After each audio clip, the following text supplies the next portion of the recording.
In die nuus vanaand, Eskom beloof dat die ligte in die wintermaande gaan aanbly. En jazzklanke vol die Karoo se helder herfsnag.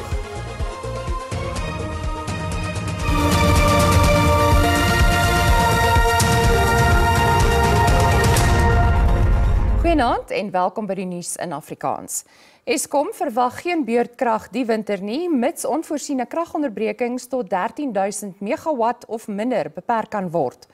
Eskom se uitvoerende hoof, Dan Marokane, het by die bekendstelling van sy winterplan gesê, fase 2 beurtkrag mag dalk ingestel word indien kragstasies onklaar raak en onvoorsiene kragonderbrekings tot 15.000 megawatt styg. Die kragvoorsiener het ook beklemtoon dat onwettige kragverbindings tot kragonderbrekings bydra. Daar was tot dusver vanjaar 5 gevalle van beurtkrag wat toegeskryf word aan onvoorsiene kragonderbrekings by verskeie kragstasies. Marokani sê vrese van 'n donker winter is ongegrond en dat die verwagting van kragonderbrekings vir 2025 1000 megawatt minder as vir die winter van 2024 is. This winter, as I indicated, below 13,000 megawatts of UCLF, we see no load shedding. As soon as we get into the range of 14,000 and above to 15,000, we may see stage 1, stage 2's days showing up as I indicated earlier on. At West, 15,000 megawatts, the frequency should be within 21 days.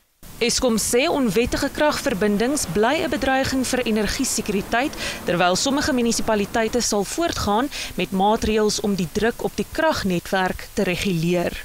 Where we experience significant amounts of energy losses, it's mainly located around Gauteng, around Limpopo en Mpumalanga in the main.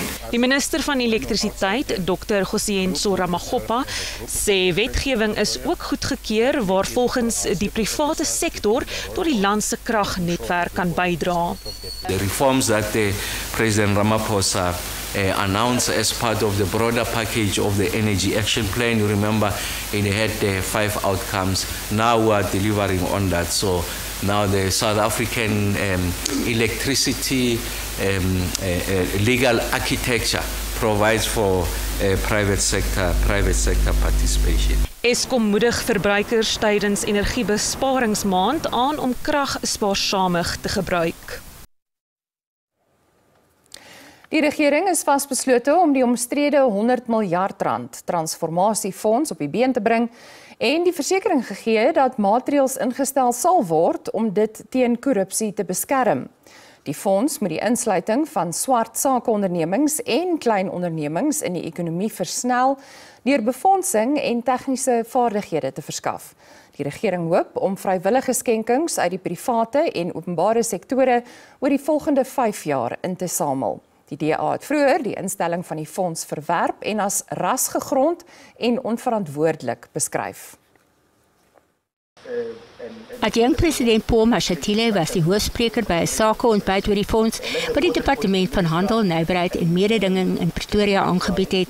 Rolspelers in die sake- en nywerheidssektore het die besprekings versigtig verwelkom, maar die belangrikheid van behoorlike bestuur benadruk. Die minister van Handel en Nywerheid, Park Staal, het erken dat tekortkominge in die regering bygedra het tot die gebrek aan transformasie en groei van swart sakeondernemings in die ekonomie.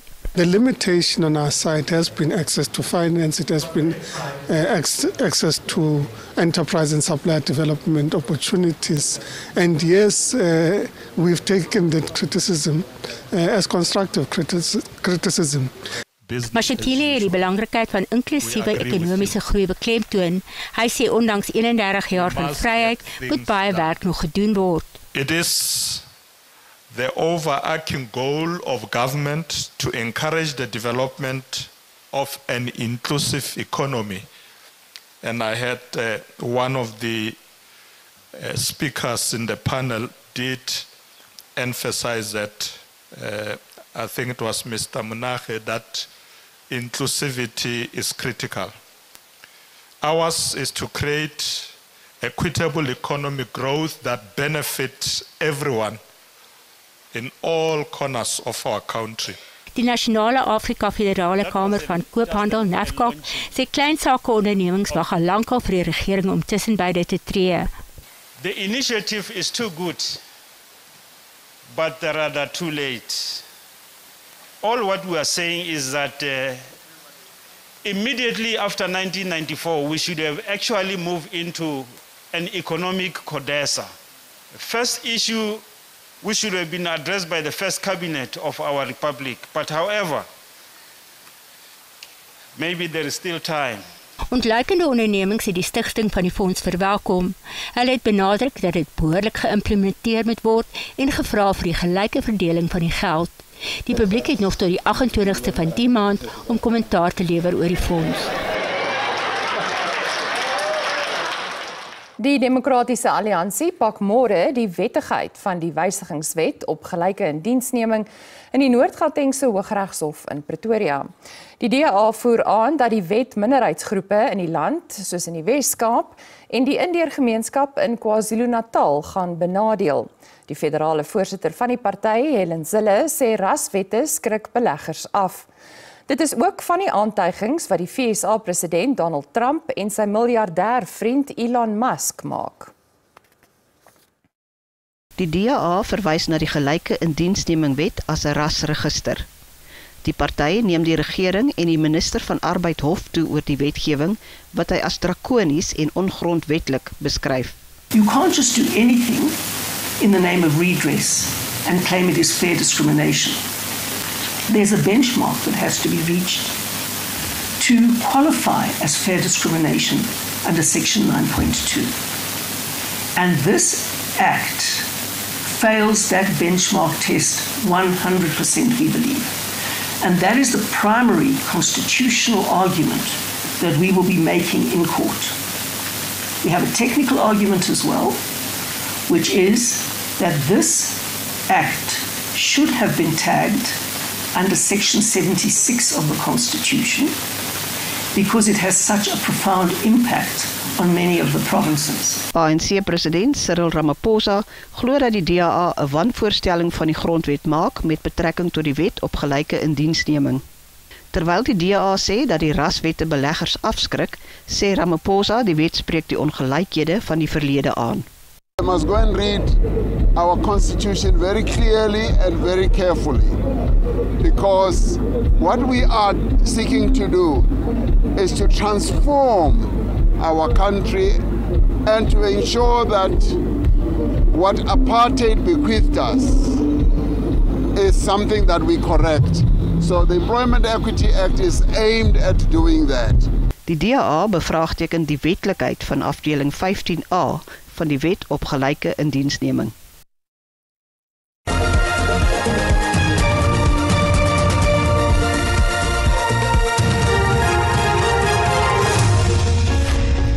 Die algemene bestuurder van die Premier Sokkerliga en voormalige internasionale skeieregter Andile Eys-Nkobo en sy vrou Salome het in die Bellville Landdroshof in Kaapstad verskyn op aanklagte van bedrog en geldwasery.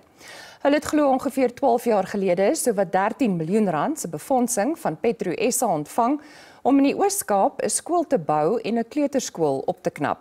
Hulle het glo dokumente en handtekeninge vervals. Die Landdros het borgtog van onderskeidelik 30 en 50.000 rand toegestaan. Die saak is tot 29 Mei uitgestel. Die premier van Mpumalanga, Mandla Ndlovu, sê die proses waar volgens 22 skootrekenaars aangekoop is teen 'n koste van 2 miljoen rand was gebrekkig. Ndlovu het die verslag van die onderwysdepartement bekend gemaak oor hoe 91.000 rand per rekenaar betaal is. Tugstappe gaan binnekort teen 8 beamptes ingestel word. Leefstyl-audit sal ook uitgevoer word op alle betrokke amptenare. Honderde leerlinge in Noordwes is gisterand gelaat nadat skoolbusbestuurders versuim het om hulle te vervoer.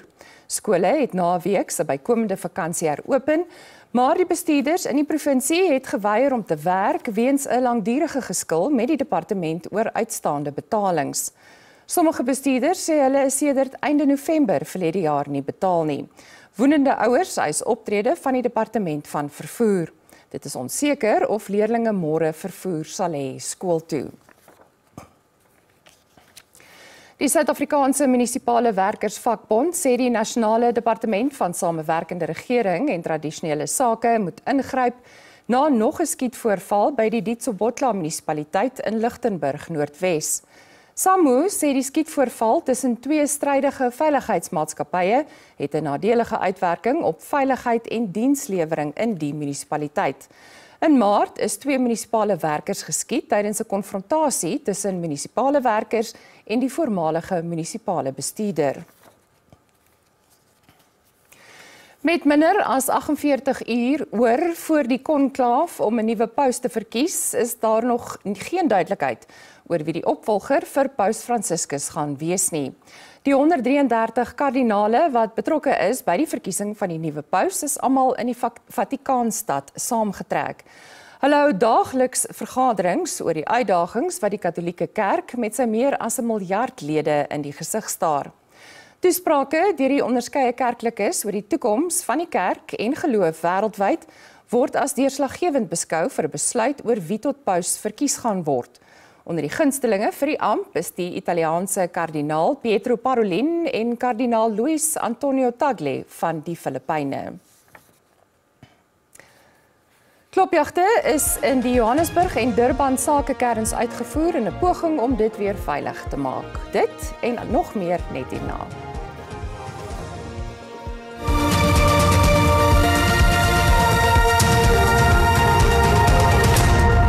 Vier onwettige immigrante is in Johannesburg in hegtenis geneem wat onwettig 'n 6-verdieping gebou beset het. Die gebou behoort aan die munisipaliteit. Verskeie sakeondernemings wat sonder die nodige permitte handel dryf, is ook gesluit. Stadsowerhede en die Departement van Menslike Nedersettings het 'n klopjag op die sakepersele uitgevoer.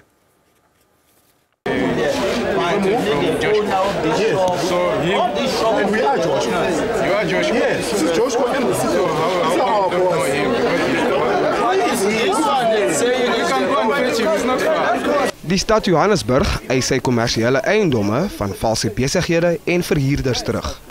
Sakelei moes noodgedwonge hulle handelsware verwyder, maar meen hulle betaal hier aan 'n naamlose persoon wat na bewering die eienaar van die gebou is.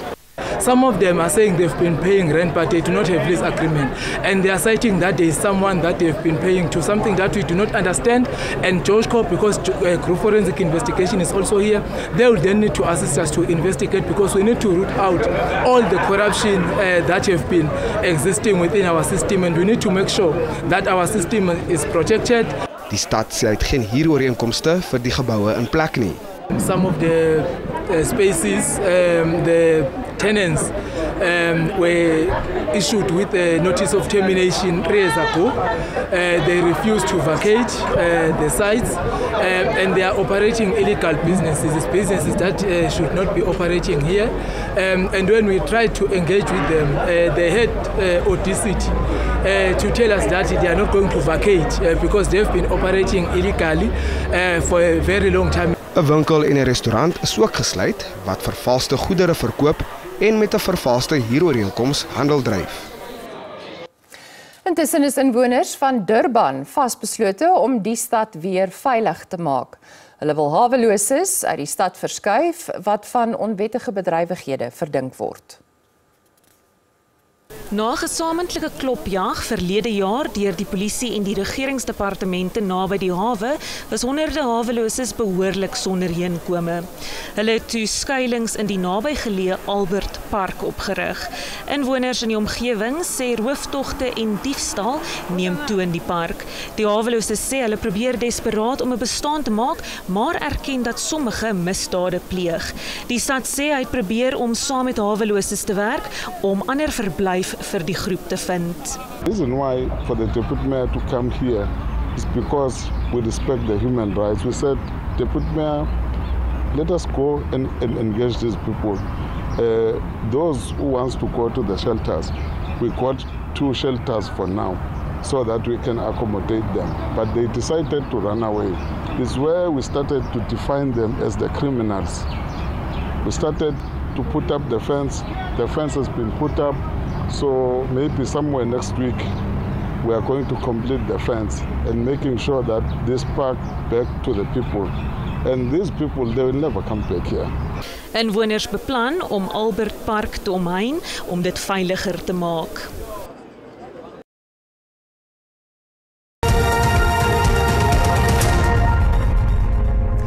En nou vir die markaanwysers soos om 8uur vanaand.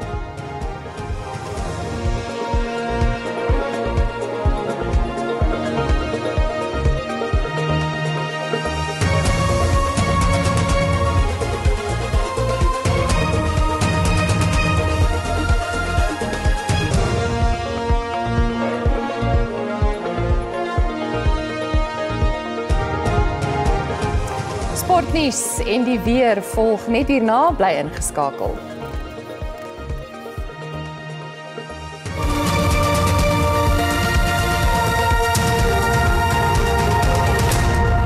Jazzliefhebbers het die afgelope naweek na die Karoo gestroom waar die 3de Journey to Jazz fees in Prins Albert plaasgevind het. Aan die voet van die Swartberge het kunstenaars, feesgangers en plaaslike inwoners die dorp se ryk geskiedenis, kuns en natuurskoon gevier. Bekende plaaslike en internasionale kunstenaars het reg oor die dorp opgetree.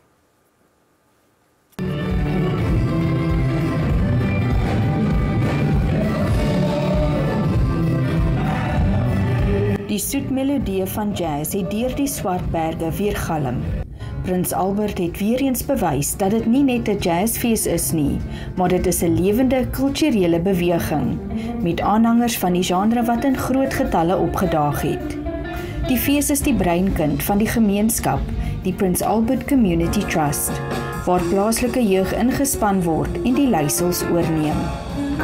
Ek dink ons as 'n gemeenskap hier in Prins Albert wil hierdie fees gebruik as 'n voertuig om ons dorp te verander, maar nie net vir 'n klein groepie mense nie.